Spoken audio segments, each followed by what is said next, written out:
Bienvenue sur Africa 24 dans cette nouvelle édition du QG Weekend. Voici les titres. Bataille juridique autour des résultats des élections communales à Madagascar. Dans la capitale Antananarive, 2 candidates vont devoir se départager devant la justice. Le tribunal administratif rendra sa décision jeudi 17 septembre. La rentrée des classes est officiellement prévue en Guinée équatoriale pour le mardi 15 septembre. Nous verrons que les parents ne semblent pas encore disposés à acheter les fournitures scolaires. Les problèmes financiers sont souvent évoqués. Focus sur la deuxième journée de la compétition de tennis aux 11e Jeux africains de Brazzaville. Ce samedi, une vingtaine de rencontres a eu lieu en simple et double chez les hommes comme chez les dames. Mais avant de développer ces titres, le contexte politique et sécuritaire de la sous-région ouest-africaine était au cœur des discussions du sommet de la communauté économique des États de l'Afrique de l'Ouest ce samedi au Sénégal. Les échéances électorales d'octobre en Guinée, au Burkina Faso et en Côte d'Ivoire ont en ce sens cristallisé le débat. La CEDEAO a invité les États membres à procéder à une évaluation critique des organes chargés de l'organisation des scrutins. Parallèlement, la crise institutionnelle de la Guinée-Bissau a été évoquée afin notamment d'encourager les partis à suivre la voie du dialogue. Contentieux électoral à Madagascar, pas moins de 1800 recours ont été déposés suite à la publication des résultats des élections communales. À Antananarive, la capitale, Lalatiana Rakondo Drazafi a déposé plusieurs requêtes pour l'annulation des voix et la disqualification de Lalao Ravalman. On fait le point avec Ibra Khadindiaï. Litige autour des résultats des élections communales à Madagascar. Avant même la proclamation des résultats officiels et définitifs, 1800 recours ont déjà été déposés pour 1600 communes.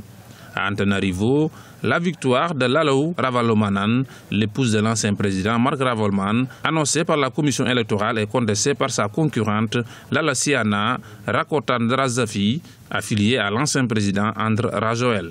C'est le mot Néni qui signifie maman qui est au cœur de la polémique. Les dispositions légales en la matière stipulent très clairement que ni le nom, ni le prénom, ni la photo ne peuvent être utilisés sur le logo, ce qui signifie qu'il ne devrait y avoir aucun signe distinctif sur le logo qui sera utilisé dans le bulletin unique et nous pensons que le mot Néni est un signe distinctif.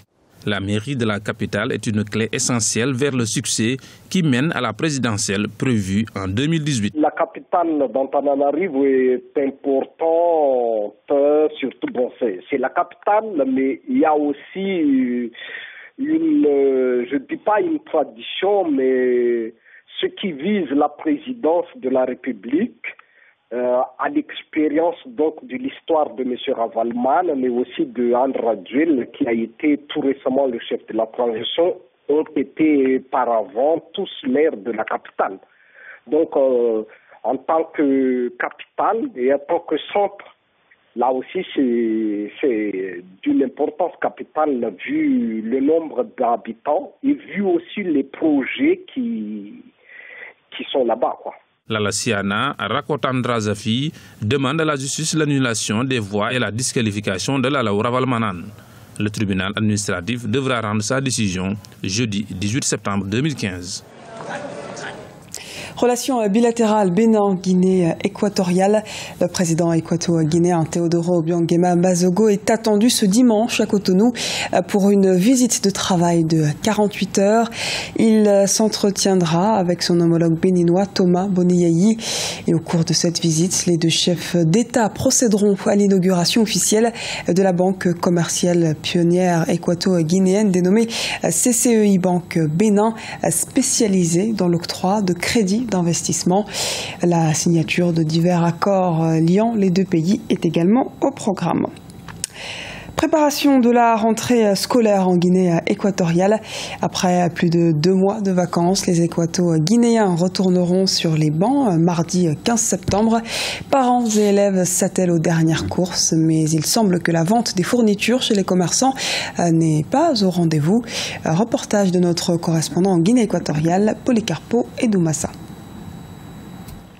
C'est bientôt la rentrée pour les milliers d'élèves de la Guinée équatoriale et la vente des fournitures scolaires n'est pas florissante. La rentrée des classes de l'année scolaire 2015-2016 serait effective le mardi 15 septembre dans l'ensemble du pays. Les parents et élèves se déplacent dans les papeteries de la ville de Bata pour acheter des cahiers, crayons et autres classeurs. Mais les papeteries déplorent encore la faible affluence des parents.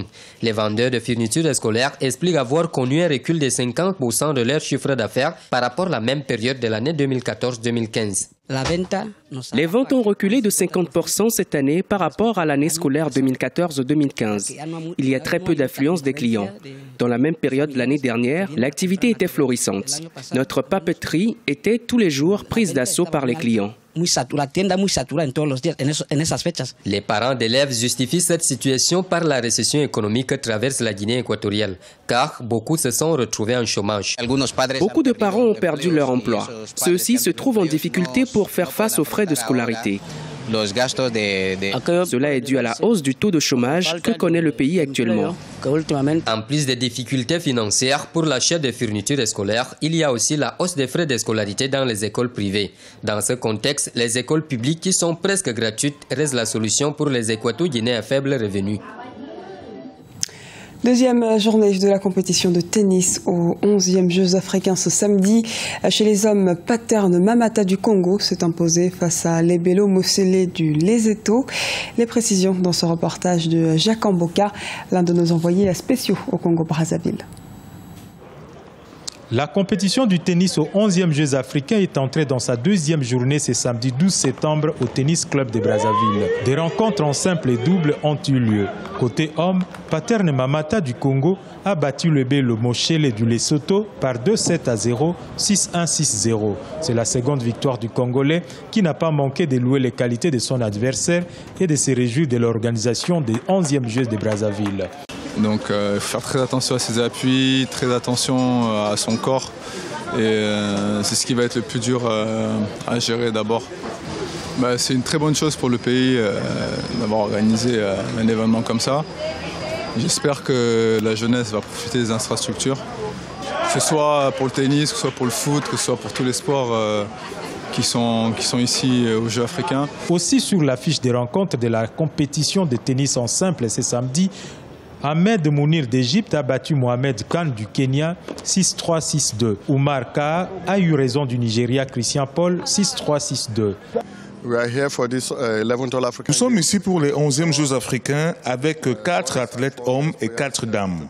4 de mes joueurs ont remporté la victoire. Débutée vendredi 11 septembre, la compétition du tennis aux 11e Jeux africains de Brazzaville se poursuit jusqu'au 18 septembre, date de la finale de la compétition par équipe messieurs et dames et la rencontre pour la 3e place.